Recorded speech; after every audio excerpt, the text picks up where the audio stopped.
नमस्कार दोस्तों। Share boom channel पर एक बार फिर आपका स्वागत है। मेरे एक व्यूअर ने जानकारी मांगी है सेरेब्रा इंटीग्रेटेड टेक्नोलॉजी के बारे में।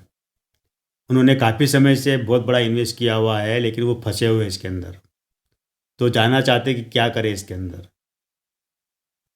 तो आज मैंने वीडियो इसीलिए बनाया है ताकि आप अगर इन्वेस्ट करने का मानस बना रहे तो आप भी जान लीजिए कि आप इन्वेस्ट करना है नहीं करना। और इन्वेस्ट किया हुआ है तो भी आपको ये जानना ज़रूरी है कि कंपनी क्या करती है, कंपनी क्यों इतना इसका शेयर गिरा हुआ है। तो सेरेब्रा इंटीग्रेटेड टेक्नोलॉजी, इस कंपनी की स्थापना 92 में हुई थी, 1992 में बेंगलोर से स्थापना की थी इसकी। कभी थोड़ा मैं डेटा बताता था, फिर बाद में फिर इसकी कहानी। तो ये कंपनी, इस कंपनी का भी शेयर आपको 9 रुपये में मिल रहा है। इसका हाई रहा था करीब करीब 100 रुपये के आसपास, हाई भी रहा है, और लो रहा है इसका 4 रुपये के आसपास भी रहा है। 2013 में कंपनी लिस्ट हुई थी, 18-20 रुपये प्राइस पे लिस्ट हुई थी। तब से लेकर कंपनी केवल एक ही बार 100 रुपये को टच करा, उसके बाद ये कभी भी उसके ऊपर नहीं निकली कंपनी। मालिकों ने अपने निवेशकों को आज तक न तो कोई बोनस दिया, न डिविडेंड दिया, नहीं शेयर अभी स्प्लिट हुआ। इसकी फेस वैल्यू अभी भी 10 रुपये है। मार्केट कैप इस कंपनी का बहुत कम है, 100-125 करोड़ का मार्केट कैप है, यानी कि कंपनी माइक्रो कैप कही जाती है, स्मॉल कैप भी नहीं। रेवेन्यू की बात करें तो अभी रेवेन्यू 12 करोड़ का है, पिछला रेवेन्यू था करीब 17 करोड़ का, 17-18 करोड़ का। तो 18 करोड़ से रेवेन्यू घट के अब 12 करोड़ रह गया। कंपनी के खर्चे, पिछले खर्चे जो 30 करोड़ के थे, अब खर्चे बढ़कर 40 करोड़ हो गए। नहीं, खर्चे बढ़ गए और रेवेन्यू घट गया है इसका। कंपनी का कर्जा साल दर साल कंपनी का कर्जा बढ़ते जा रहा है। कंपनी का जितना मार्केट कैप कैप है उसके आधा के लगभग तो कंपनी के ऊपर कर्जा है। मालिक ने अपनी सारी होल्डिंग, इसमें सारी होल्डिंग देखे जाए तो पब्लिक की है। मालिक के पास आधा % होल्डिंग है, केवल आधा % होल्डिंग है, और वो भी मालिक ने गिरवी रखी हुई है। मतलब मालिक के पास कुछ देने के लिए है नहीं है आपके पास, मतलब मालिक के पास कुछ है ही नहीं आपको देने के लिए। कंपनी लॉस मेकिंग कंपनी, साल दर साल कंपनी का घाटा बढ़ते जा रहा है, घाटा कम नहीं हो रहा है। ये कंपनी जो काम करती है, इसी से आप अंदाज लगा सकते हैं कि ये जो रिसाइकिल ई मटेरियल का जो होती है, ई वेस्ट जिसको बोला जाता, उसका रिसाइकिल करती है, डेटा सेंटर चलाती है, डेटा रिकवरी काम करती है, कई तरह काम करती है, और ये प्रोडक्ट बना के देती है बड़ी बड़ी कंपनियों को। आप इसी से अंदाज लगा सकते हैं कि 1 लाख मीट्रिक टन के आसपास ये रिसाइकिल करती ई वेस्ट का।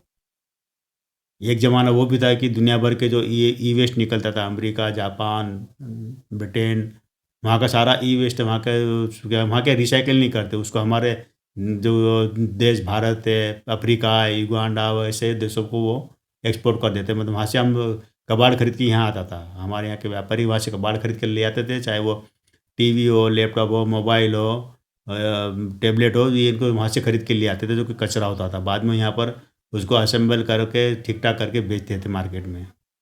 ये एक बिजनेस चलता था, बहुत बड़ा बिजनेस चलता था ये भी। लेकिन अब क्या कि हमारे देश में ई वेस्ट इतना निकलने लगा कि ये समझ में नहीं आता कि उसको कहाँ खपाए, किस देश को बेचे, कहाँ बेचे। तो वहाँ पर ऐसी कंपनियाँ आ गई है कि जो कि इस ई वेस्ट को वापस रिसाइकिल करके वापस उपयोग करने लायक बनाती है, और उन कंपनियों को देती है मटेरियल जो कि टीवी बनाती है, मोबाइल बनाती है, और तरह तरह के पार्ट्स बनाती है, पर इलेक्ट्रॉनिक आइटम बनाती है।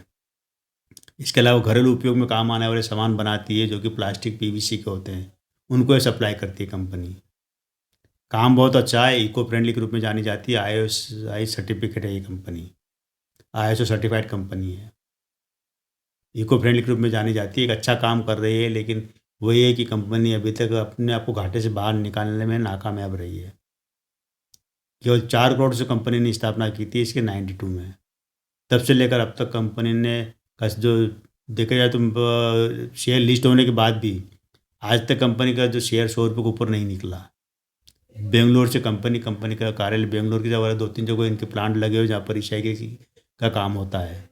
इसके अलावा इनका नीदरलैंड में भी है, मिडिल ईस्ट में भी है, बाहर के देशों में भी इनका कार्यालय, वो मतलब रिसाइकलिंग प्लांट लगे हुए हैं। कई कंपनियों को इन्होंने अधिग्रहण भी किया हुआ है, बाहर की कंपनियों को अधिग्रहण करके भी साथ में एक कह सकते हैं कि एक जॉइंट वेंचर में काम करती है कंपनी। कई कंपनी का जॉइंट वेंचर भी इनका। सब कुछ होने के बाद भी कंपनी अभी तक अपने आप को घाटे से बाहर नहीं ला पाई है। ये आप इसी से अंदाज लगा सकते हैं कि ये कंपनी करीब करीब 1 लाख मेट्रिक टन रिसाइकिल करती है जो ई वेस्ट का। आप ही सोचिए कि 1 लाख मेट्रिक टन का हर साल ये इतना इतना रिसाइकिलिंग होता है तो कितना ज़बरदस्त निकल रहा है हमारे देश में ई वेस्ट, जो कि आप और हम जैसे लोग ही यूज़ करके फेंक देते चीज़ें, तो वो चीज़ें उनका एक अच्छा काम कर रहे हैं कंपनी, उनको वापस यूज़ करने लायक बना रहे हैं उन चीज़ों को, वरना इतना फैल जाता है कि पूरी धरती इससे पड़ जाती है। लेकिन अभी इस क्षेत्र में कई कंपनियाँ आ चुकी है और कई बाहर से भी अब, तो इसको क्या होता है कि ये जो ई वेस्ट जो बनाती है इसके कई तरह के जो प्रोडक्ट बनते हैं, तो उनको ये फिर बाद में एक सप्लाई भी करती है और ये इनका बिजनेस चलता है। इसके अलावा ये एक जो काम करते हैं, डेटा सेंटर का काम चलता है इनका, डेटा मतलब रिकवरी, डेटा रिकवर करना, ये करना, इस तरह का काम भी करते हैं ये। तो काम अच्छा है, बिजनेस अच्छा है, लेकिन क्या है कि हमारे देश में अभी तक कोई ई वेस्ट के लिए सरकार की कोई नीति नहीं है। क्या होता है कि जो जितने विकसित देश है, अमेरिका वगैरह है, वहाँ पर क्या है कि सरकार की ई वेस्ट के बारे में उसे बाकायदा नीति और ऐसी कंपनी को सरकार प्रमोट करती है, उनको मदद करती है। लेकिन हमारे देश में अभी तक सरकार ने कोई ऐसी नीति नहीं लाई है कि ई वेस्ट का जो का अच्छा काम प्रदूषण के लिए या एक अच्छा काम करने वाली कंपनी के लिए कुछ योजनाएँ बनाए। ये कंपनी अपने दम पर ही खड़ी है, अपने दम पर ही बिज़नेस करती है और अपने इसी कारण ये कंपनी कर्ज़े में दबी हुई है और इसी कारण इस कंपनी का रेवेन्यू कम आ रहा है। पहले क्या होता था कि हमारे देश में इतना नहीं होता, सब बाहर से आता था, अब हमारे देश में इतना ई वेस्ट निकलने लगा कि उसको कहाँ खपाई। दुनिया भर से कचरा आता है पहले, अब दुनिया भर से कचरा हमारे देश में हमने इकट्ठा कर लिया, उस कचरे को कहाँ खपाए, सबसे बड़ी समस्या ये है। इसी कारण कहीं लगता है कि ये बिज़नेस फ्यूचर अच्छा है, आने वाले दिनों में हो सकता है कि 2 4 5 साल बाद ये बिज़नेस भी एक ज़बरदस्त चलने वाला बिज़नेस होगा। क्योंकि आप देखिए जितने भी, जब हम ये ई वेस्ट की बात करते हैं, लेकिन जितने भी अगर लोहा वगैरह, पीतल, तांबा, जितने मेटल वाली चीज़ें हैं, वो कंपनियाँ चलती हैं, वहाँ पर भी बहुत ई वेस्ट निकलता है, मतलब वो कचरा निकलता है, मतलब इसमें मेटल के रूप में। तो मेटल को तो वापस रिसाइकिल होकर नई चीज़ें बन जाती है। स्टील का स्टील में चले जाता है, तांबा, पीतल वगैरह उसमें बन जाता है, वो उसका वापस यूज़ हो जाता है और उसका खपत भी है। लेकिन ये इनकी बात करें जो ई वेस्ट है, जो प्लास्टिक, पीवीसी का जो बॉडी बनती है इसकी, मोबाइल वगैरह इनकी, तो ये जो अब थोड़ा-सा क्या है कि न जो ब्रांडेड कंपनी है कभी भी रिसाइकिल मटेरियल का यूज़ नहीं करती। सबसे बड़ी दिक्कत ये है कि जो बड़ी-बड़ी ब्रांडेड जो दुनिया के ब्रांड है ना, वो रिसाइकिल किया हुआ मटेरियल यूज़ नहीं करते। वो फ्रेश मटेरियल से अपना प्रोडक्ट बनाती है। तो छोटी-मोटी कंपनियाँ होती है, वही कंपनियाँ मतलब इसका उपयोग दोबारा करती है, जो कि रिसाइकिल मटेरियल का।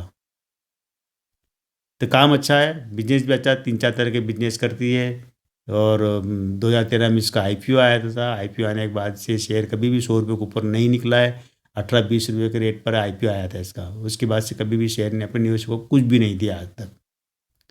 कुछ लोगों ने अगर ₹4 पर ले रखा होगा तो वो निकलने का मौका उनके पास, अभी ₹9 रेट चल रही है। जिन्होंने अगर 9 में भी लिया होगा, 8-9 में लिया होगा तो वो भी निकल सकते हैं। लेकिन जिन्होंने ऊपर के प्राइस में लिया था वो उनके लिए तो घाटा है, तो घाटा सह सकते हैं तो आप निकल लीजिए ना, अगर घाटा नहीं सहते तो उसको होल्ड रखिए। हो सकता है 2 4 5 साल बाद कोई सरकार ऐसी नीति लाए जो ई वेस्ट के लिए, ऐसी कंपनियों के लिए कोई अच्छी योजनाएं बनाए, तो फिर ये शेयर भागेगा।